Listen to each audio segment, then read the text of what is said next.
Perasaanku mengatakan demikian, Le, tapi aku juga tetap mempercayai kata Mbah Dukun itu. Bagaimanapun, makan burung seri gunting itu dosa, apalagi burung itu keramat, Le. Itu kelangenan Mbah Rogolela.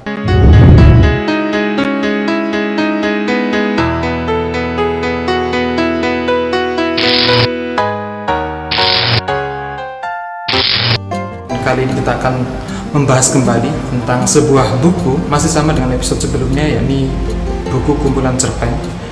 Ini karya dari orang Cilacap, ya, meskipun kelahiran Gunung Kidul.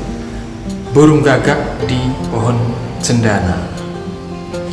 Dan sebelum kita lanjut bahas tentang buku kumpulan cerpennya, saya ingatkan lagi untuk teman-teman untuk bisa menekan tombol merah subscribe-nya dan jangan lupa nyalakan loncengnya agar tidak ketinggalan update dari channel ini. Baik, ini bukunya yang kita coba bahas terkait dengan salah satu cerpen yang ada di dalamnya.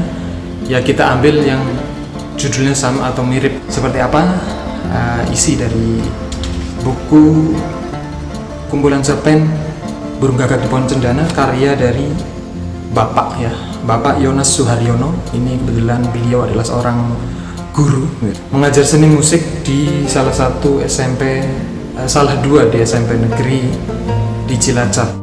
Dan sebelum kita membahas isi di dalamnya, ini di covernya ada ucapan dari Ahmad Tohari, penulis kenamaan asal Banyumas Jatilawang, yang sudah menulis Bekisar Merah, Orang-orang Proyek, dan yang fenomenal yang sudah diangkat ke layar lebar, yakni Ronggeng Dukuh Parut. Meskipun judulnya ketika difilmkan beda, menjadi Sang Penari. Antologi cerpen Burung Gagak di Pohon Cendana karya Yonas Suharyono pantas menjadi pemicu gairah para guru untuk meraih kembali tradisi lama kaum pendidik sebagai pelopor penulis sastra. Kita akan coba baca Gagak di Pohon Cendana. Sekawanan burung gagak menggosok-gosokkan paruh mereka pada dahan-dahan pohon cendana yang tumbuh kukuh di pinggiran pekuburan desa Surondati. Burung-burung gemuk berburu kilap-mengkilap itu terlihat kekenyangan setelah menyantap seobangkai kucing yang mati bertarung melawan anjing liar di tepi bagian atas bukit dekat pekuburan. Seekor gagak muda masih sibuk menjepit sekerat daging hingga paruhnya yang tajam itu terbuka. Di cengkraman kakinya masih tersisa sekembal daging dibalut darah beku. Begitu rakusnya ia hingga temboloknya tersembul menggelembung menyerupai bengkoang. Namun seperti yang kulihat, paruhnya masih menggigit segumpal jeroan kucing malang tadi. Rupanya gagak muda itu tahu juga memilih bagian daging paling lezat untuk dijadikan santapan terakhir sebelum kantuk memberati matanya yang hitam, jalang, dan jahat. Orang-orang di desaku mempercayai akan terjadi kematian tragis setiap kali mendengar suara gagak bersautan, parau tapi cukup memegahkan telinga. Aku memasang telinga untuk memastikan dari arah mana cerita keluarga yang keseripahan.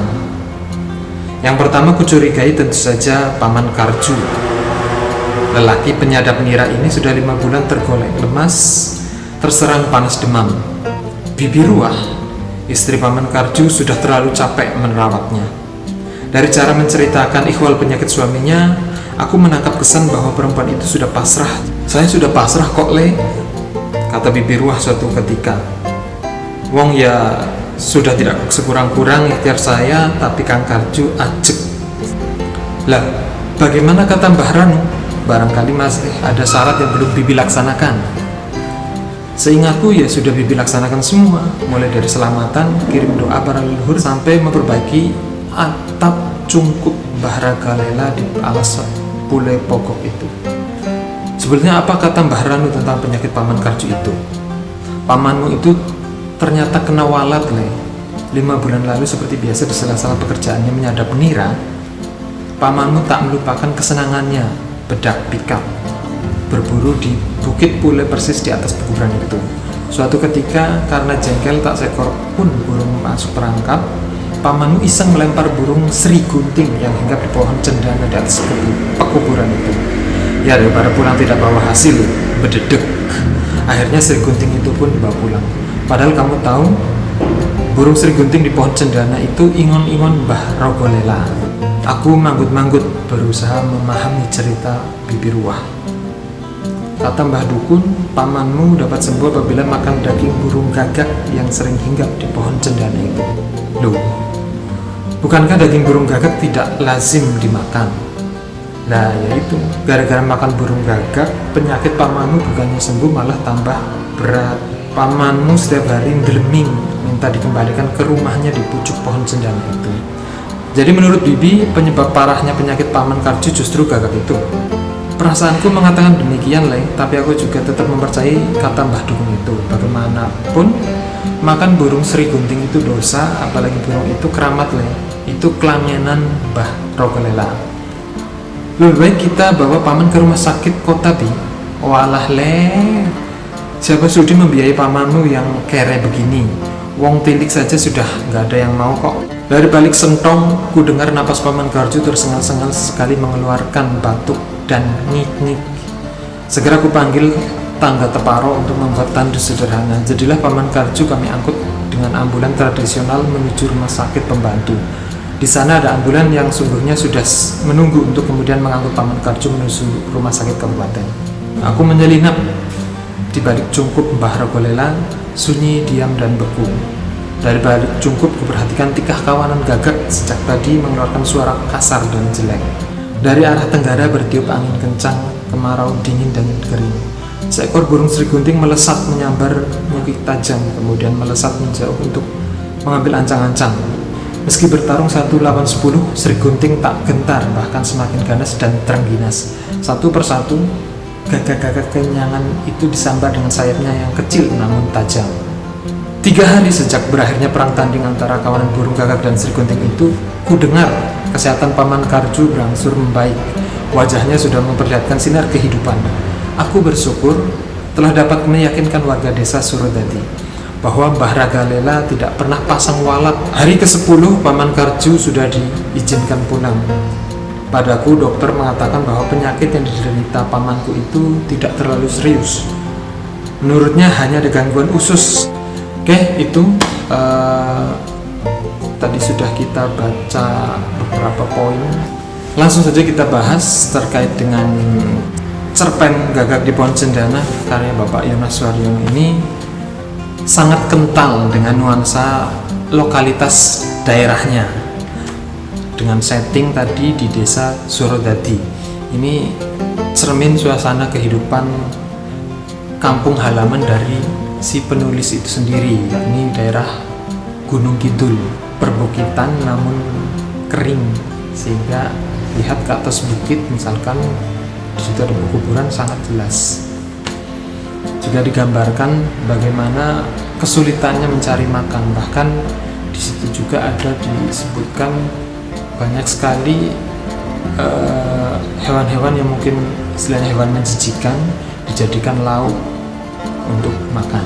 Terkait dengan kondisi masyarakat desa tersebut sangat kental dengan yang namanya klinik, tahayul, mistis. Contohnya di situ tadi diceritakan sangat percaya dengan dukun. Beberapa penyakit lebih dipercayai karena walat atau kutukan. Di cerpen ini ada 2 karakter utama, yakni Aku dan Bibi Ruah.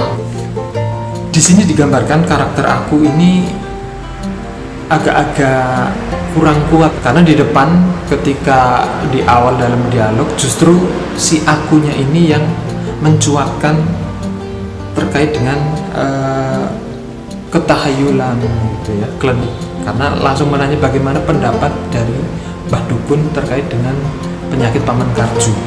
Anehnya, ketika mulai pertengahan hingga akhir justru dia yang menginginkan Paman Karju dibawa ke rumah sakit kepada yang ahli dokter di rumah sakit. Kemudian karakter Bibi Ruah ini khas banget perempuan Jawa, kejawen, pasrah ing pantun, ya, pasrah kepada nasib dan tidak neko-neko. Hal-hal janggal yang mungkin bisa kita temui, bahwa wong tilik aja sudah males gitu ya, tetangganya. Dengan mudahnya si tokoh Aku meminta kepada para tetangga untuk membawa ke rumah sakit dengan tandu. penyakit, kena kutukan, kena walat, orang banyak menjauh.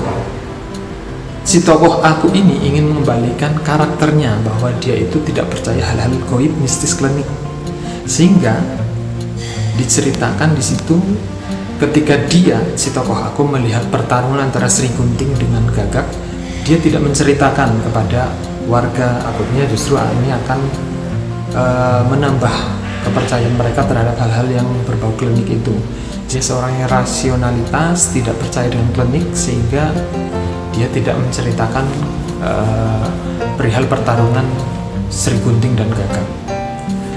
Nah, mungkin itu saja teman-teman, cukup menarik di buku kumpulan cerpen Burung Gagak di Pohon Cendana ini. Dan di sini juga ada beberapa cerpen-cerpen lain yang cukup menarik yang belum saya baca. Mungkin nanti bisa teman-teman baca jika menemukan dan membeli buku ini ya. Oke teman-teman, ikuti terus channel ini dan jangan lupa untuk subscribe dan menyalakan lonceng notifikasinya agar tidak ketinggalan video-video seru lainnya. Oke, see you, bye bye.